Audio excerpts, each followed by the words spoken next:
Anne-Marie Herster, vous êtes donc présidente de la commission développement durable du groupe Vive et administratrice de la MGEN, déléguée à la RSE et à l'innovation sociale. Quelles sont, Anne-Marie Herster, quelles sont les fragilités qui ont été révélées par la crise sanitaire pour un groupe mutualiste comme le vôtre? Eh bien, écoutez, bonjour.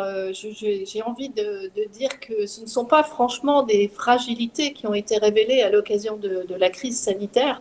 C'est plutôt les fragilités préexistantes qui se sont retrouvées décuplées au moment de la crise.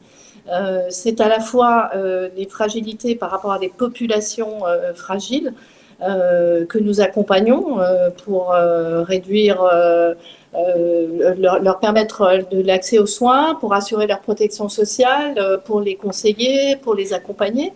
Population fragile sur le plan, ça peut être aussi de la maladie. Ça peut être aussi, si vous voulez, les fragilités. Nous avons vu pendant la crise que notamment la question de la santé environnementale était aussi en plein cœur des enjeux des crises que nous connaissons actuellement et notamment de cette crise sanitaire. Du coup, votre travail de mutuelle est d'agir sur notamment ce que vous appelez les déterminants de santé. D'ailleurs, on peut peut-être rappeler ce qu'on appelle globalement les déterminants de santé. Alors en fait, les déterminants de santé, c'est tous les facteurs qui agissent sur la santé.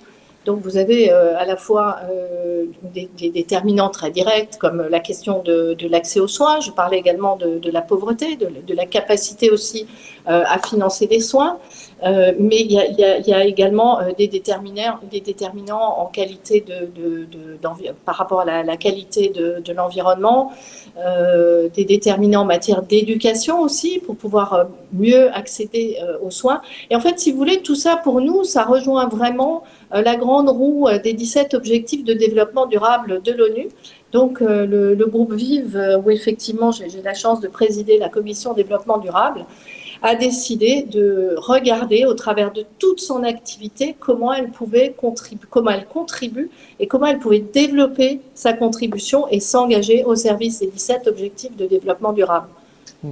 Et alors quel est l'impact, enfin s'il y en a eu, mais il y en a eu forcément un impact particulier dans la stratégie de développement durable de votre groupe?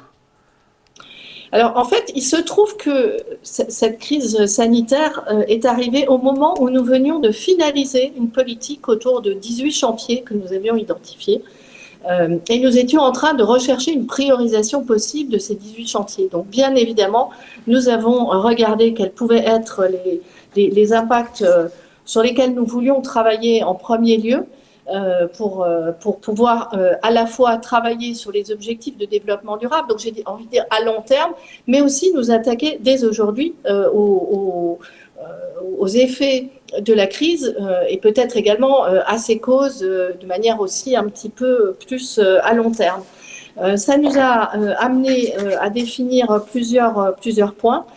D'abord, bien évidemment, vis-à-vis de nos salariés, les questions de sécurité, de santé au travail, de mise en œuvre d'une politique à la fois pour nos personnels plutôt administratifs, côté mutuel, versement de prestations, mais nous sommes également dans le groupe Vive, un groupe qui a mis en œuvre des solutions, des établissements sanitaires, médico-sociaux.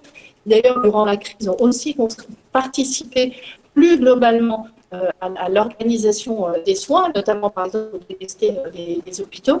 Donc tout ceci, nous nous sommes dit qu'il fallait également que nous assurions aux salariés du groupe de manière générale une bonne santé au travail et de bonnes conditions, notamment par rapport au télétravail qui s'était mis en place de manière impromptue.